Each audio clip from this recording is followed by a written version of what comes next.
Previous video में हमने node server को डिप्लॉय किया था रेंडर पे और वो परफेक्टली काम कर रहा था। हमने रिएक्ट नेटिव की एप्लीकेशन में डिप्लॉयड सर्वर का यूआरएल भी ऐड कर दिया था, यानी बेस यूआरएल में हमने उसका यूआरएल ऐड कर दिया था और वो परफेक्टली काम कर रहा था। उसको प्रीवियस वीडियो में ही हमने जो है टेस्ट भी कर लिया था। अब हम क्या करेंगे, यहाँ पर ये जो क्लाइंट एप्लीकेशन है, क्लाइंट एप्लीकेशन क्या है, हमारी रिएक्ट नेटिव की एप्लीकेशन है। इसको हमको क्या करना है, बिल्ड देना है।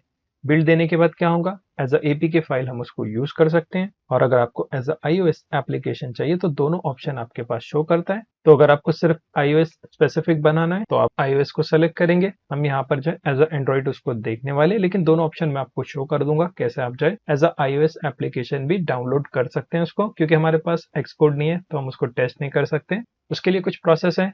सबसे पहले आपको क्या करना है, एक्सपोर्ट डेव की वेबसाइट पे जाना है और यहाँ पे आपको साइन अप करना है। अगर आपके पास इसका अकाउंट है तो ठीक, वरना आप क्या करें, यहाँ से ईमेल, यूजर नेम, पासवर्ड और फिर पासवर्ड को कंफर्म करके साइन अप कर लें। साइन अप करने के बाद एक वेरिफिकेशन लिंक आपको आपकी ईमेल पे सेंड कर दिया जाएगा। उसको आपको एक्टिवेट कराना है और जैसे आप एक्टिवेट कराएंगे ना, उसके बाद आप वापस से लॉगिन करिए। जैसे कि मेरे केस में मैं लॉगिन हो जाता हूँ। लॉगिन होने के बाद कुछ इस तरीके से आपको जो इंटरफेस देखने मिल सकता है, या फिर आपको इसमें थोड़ा बहुत चेंजेस भी देखने मिल सकता है। हम क्या करेंगे, एक्सपो की मदद से हमारी एप्लीकेशन को बिल्ड देंगे। तो एक्सपो क्या करेंगे, हमको ऑटोमेटिकली जो है एंड्रॉइड का एपीके फाइल जनरेट करके दे देगा। उसी को हम जो है डाउनलोड करके कहीं पर भी यूज कर पाएंगे।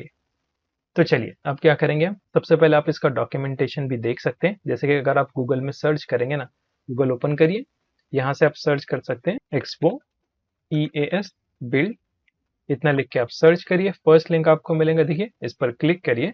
यहाँ से आपको इसका डॉक्यूमेंटेशन मिल जाएगा और इसको लाइट थीम कर देता हूँ मैं कुछ इस तरीके से। यहाँ पर कुछ स्टेप्स है जो कि आपको फॉलो करना है।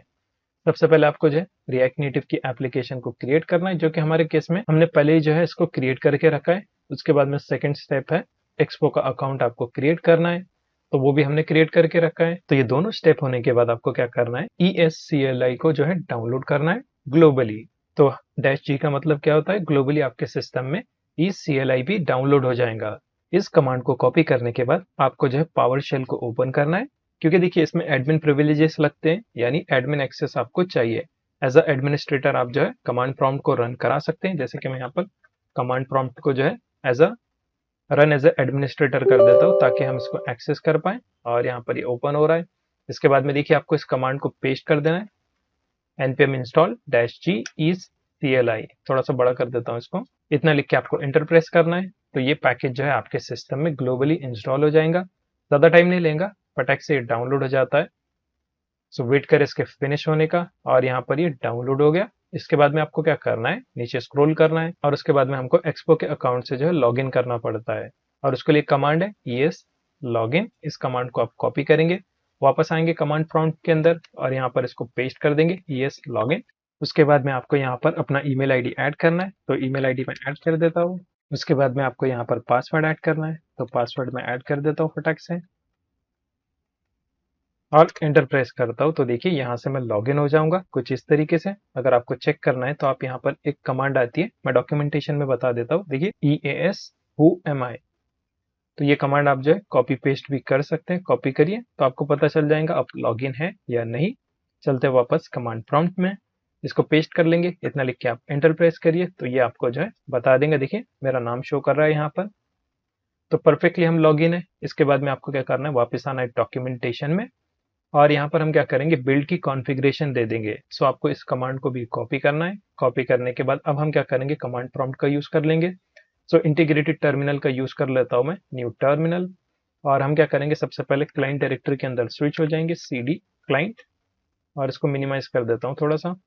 और यहाँ पे आप क्या करेंगे, इस कमांड को पेस्ट कर देंगे, EAS build colon configure, इतना लिख के आपको एंटर प्रेस करना है। और यहाँ पर देखिए एडमिन एक्सेस नहीं है अपने पास, तो इस बात को मैं क्या करता हूँ, यहाँ से कॉपी कर लेता हूँ, कॉपी पेस्ट। तो देखिए यहाँ पर हमने इसको पेस्ट कर लिया, एंटर प्रेस करेंगे और स्टिल ये स्विच नहीं हो रहा है। सो डी डायरेक्टरी के अंदर डायरेक्ट हम स्विच होते हैं, चेक कर लेते हैं। सो डी के अंदर अब हम स्विच हो गए, देख सकते हैं आप, और पाथ भी बराबर से आ रहा है।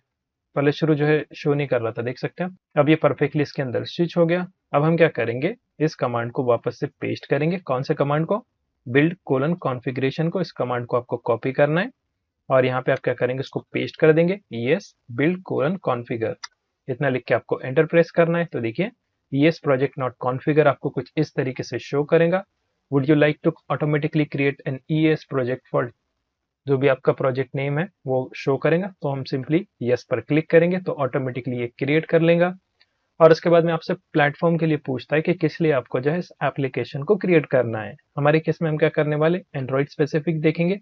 अगर आपको दोनों देखना है तो आप ऑल को सेलेक्ट कर सकते हैं। हम यहाँ से एंड्रॉइड को सेलेक्ट करेंगे, इस पर एरो लाके हम एंटर प्रेस करेंगे तो देखिए यहाँ पर हमारे प्रोजेक्ट में एक ES-JSON की फाइल क्रिएट हो जाएंगी। इसको चेक कर लेंगे पहले शुरू। चलते हैं VS कोड में, और यहाँ से एक्सेस नहीं हो रहा था ना। अब यहाँ पे अगर आप देखेंगे तो एक ES-JSON की फाइल हमारे पास क्रिएट हो गई। इसको आप ओपन करिए। बिल्ड से रिलेटेड कॉन्फ़िगरेशन आपको शो करेगा, जैसे कि CLI वर्जन, बिल्ड कैसे हो रहा है, तो ये सारी चीजें यहाँ पर शो करेगा।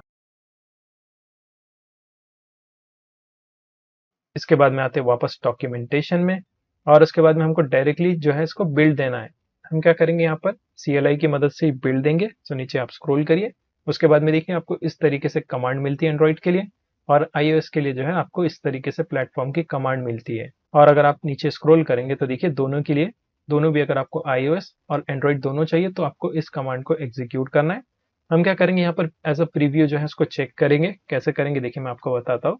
चलते हैं वापस CMD में, इसको क्लियर कर देंगे पहले शुरू CLS, और यहाँ पे मैं कमांड को मैनुअली टाइप करके आपको बताता हूँ। हम यहाँ पे लिखेंगे ES, फिर उसके बाद में आपको लिखना है बिल्ड। सो यहाँ पे मैंने लिखा बिल्ड। उसके बाद में हम क्या करेंगे, यहाँ पे लिखेंगे -P फॉर प्रीव्यू, और उसके बाद में किस प्लेटफॉर्म के लिए चाहिए, हमको एंड्रॉइड के लिए चाहिए, इसीलिए हम लिखेंगे एंड्रॉइड। उसके बाद में स्पेस -- प्रोफाइल, फिर उसके बाद में हम क्या करेंगे, यहाँ पे लिखेंगे प्रीव्यू।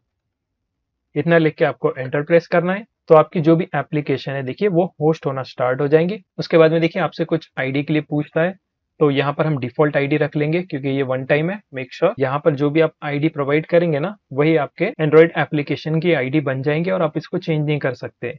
सो मेक श्योर इसको क्रॉस चेक करें। मैं एज इट इज रखूंगा com.techinfoyt.client। आपने इसको देखा भी होगा, नॉर्मली हमारे जो भी एप्लीकेशन आते हैं मोबाइल में उसमें कॉम से स्टार्ट होता है, फिर कंपनी का नाम होता है, और फिर उसकी जो एप्लीकेशन है उसका नाम होता है। तो सेम वही चीज यहाँ पर पूछ रहा है, तो उसको हम एंटर प्रेस कर देंगे। उसके बाद में देखिए यूजिंग रिमोट एंड्रॉइड क्रेडेंशियल, उसके बाद में जनरेट न्यू एंड्रॉइड की स्टोर, तो हम यहाँ पर यस पर क्लिक करेंगे तो की स्टोर भी यहाँ पर क्रिएट होगा, और उसके बाद में हमारा बिल्ड प्रोसेस स्टार्ट हो जाएगा। देखिए आपका जो भी प्रोजेक्ट है वो ES की मदद से एक्सपो पर डिप्लॉय होना स्टार्ट हो जाएगा।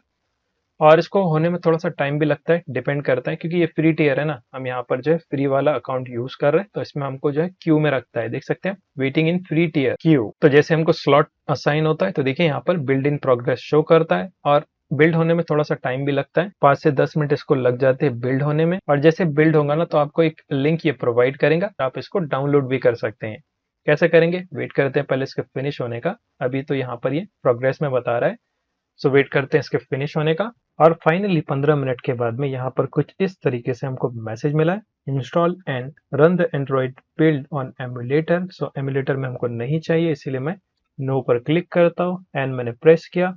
और यहाँ से देखिए आपको एक लिंक मिला है ना, आप इसको जो कॉपी कर सकते हैं इस लिंक को। यहाँ से आप इसको कॉपी करिए।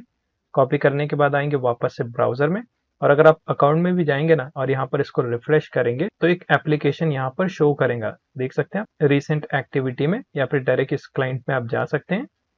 और यहाँ पर देखिए आपको एंड्रॉइड इंटरनल डिस्ट्रीब्यूशन बिल्ड यहाँ पर शो करेगा। सो आप इस पर क्लिक करिए। क्लिक करने के बाद देखिए 3 डॉट्स पे आपको क्लिक करना है, और यहाँ से आप जो डाउनलोड कर सकते हैं बिल्ड को। सो APK फाइल है ये, यहाँ से आप क्या करें इसको डाउनलोड कर लें। देखिए कुछ इस तरीके से डाउनलोड होना स्टार्ट हो जाएगा, और ये एक्चुअल में आपकी APK फाइल है, देख सकते हैं आप। और आप इसको ओपन कर लें। ओपन करने के बाद कुछ इस तरीके से हमारे फोल्डर में ये एप्लीकेशन नजर आएंगी।